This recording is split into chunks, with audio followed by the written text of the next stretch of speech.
Peace, love, and God bless. And I want to welcome you all again to another episode of the Beautiful Things Come From Struggle podcast YouTube channel. And today, folks, I'm going to talk about something that's very personal. And it's a topic that, I just began to talk about a few years ago. And if it wasn't for a former clinician of mine named Mark Burrows, and my father partner who has since passed away a few years ago and has meant so much to me, Sean Bernard, I probably never would have had the courage to talk about it. But what I'm going to talk about is PTSD, which many people know as post-traumatic stress disorder. For a great part of my life, I've been waging the battle of post-traumatic stress disorder. For me, I believe, man, coming where I'm from and being vulnerable and talking about mental health, especially in prison, it isn't easy. However, I'm always about changing that narrative. PTSD started for me at a young age, having experienced every single aspect of physical assault.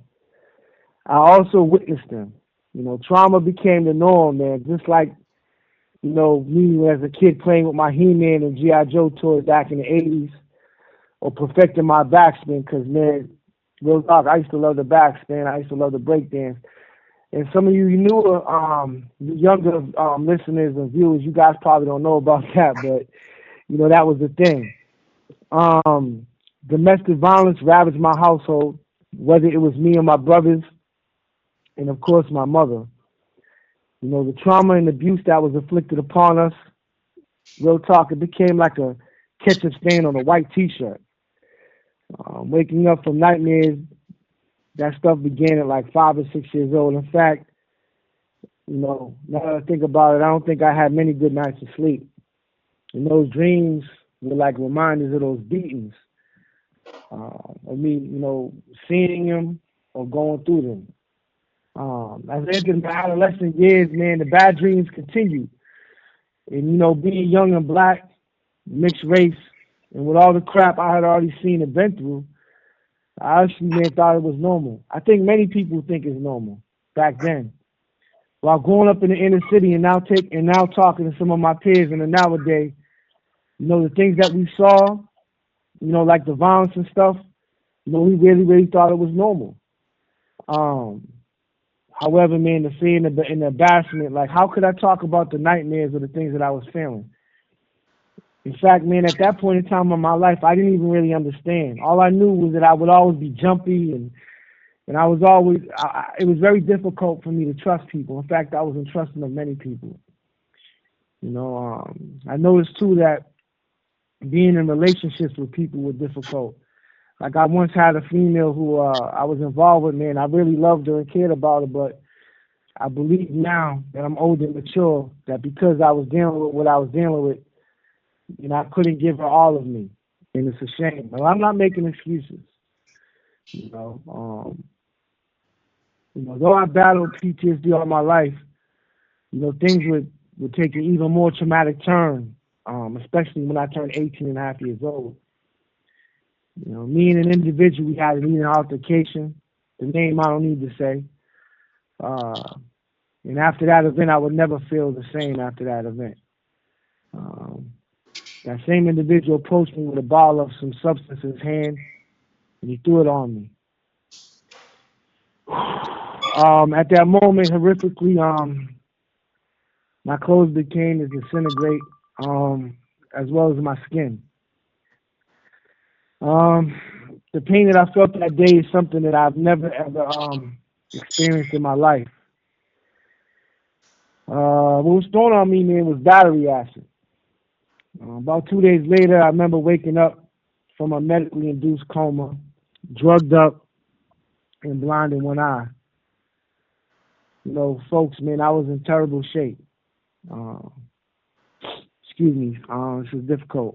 During my recovery, I could somewhat recall the hallucinations and the nightmares and those memories from, from reading decades old reports, man. But then I was angry, I was hurt, I was going through all those things. Like after getting out of the hospital, not only did the flashbacks and those dreams continue, but then the fear and paranoia persisted and set in. And I began to feel as if everyone and anyone was out to get me.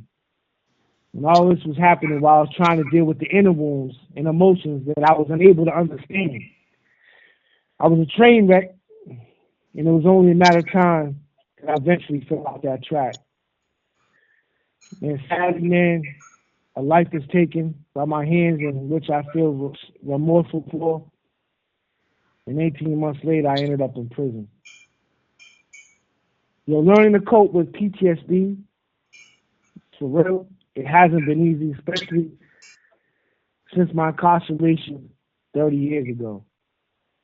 I continue to have those night terrors regularly. Even to this time, sometimes I find myself when the doors open, running for those cell doors. Running for those showers, man. I'm going to keep it real to hide that stench of urine, man. Or keeping the extra sets of sheets and the hidden trash bags to throw away the linen. Man, this is tough, but I want people to understand how difficult this is so that maybe other people can get the help. But it got to a point of me sleeping without a mattress and putting a few pillows on the cell floor. So that if I fell off the bunk, it would break or fall and save me from some sort of injury. There were times that my hands were continually injured from hitting the walls while dreaming. A couple of former cellmates at one time or another heard me yell in my sleep. For years, other than building and bonding with my former clinician, again, shout out to Mark Burrows, and just recently, a lady by the name of Vanessa, I would not get the proper treatment or help. But much later, I was introduced to some trauma-centered groups that were established, and I finally had that outlet and that opportunity to find some healing. And then quite recently, man, I tried this treatment called EMDR, which has been a godsend. I just wish that, man, these groups and this therapy was available years ago. Later on in another session, I'm going to talk about EMDR, folks. However, today, man, my battle with PTSD behind the wall continues. Through seeking therapy and talking in these trauma-centered groups, I actually feel like I've begun to turn the corner. Though the nightmares and the flashbacks persist, I'm now learning, instead of not just dealing with post-traumatic stress disorder, but I've learned something new called post-traumatic growth. And my faith and my family and my friends, it continues to get me through. Excuse me. It's my hope, man, that my story, man, my plight, or whatever you want to call it, can shed light on trauma, man, and so that we can find not only plausible ways to treat those who are in prison, but also, man, find plausible ways to treat those individuals, including myself, who is eventually about to be released, God willing, to prepare, man, for that successful reentry. Trauma is real. Post-traumatic stress disorder is real. We see a lot of things, and we've been through a lot of things.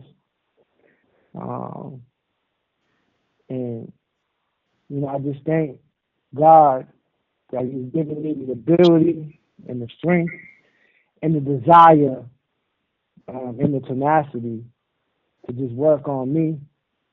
But also I'm thankful, for the people in my life who have encouraged me to do so, man.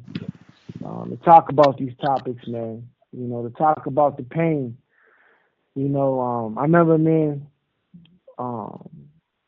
she meant a lot to me. Shamba used to always tell me, man, don't allow your pain to destroy your present and your future.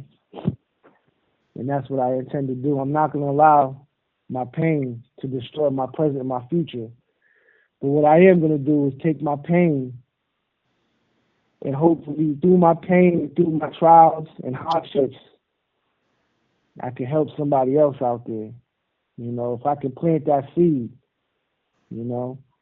Um, you know, and that's what this YouTube channel, this podcast is about, man. It's about people who have been through adversity and overcome that adversity, you know.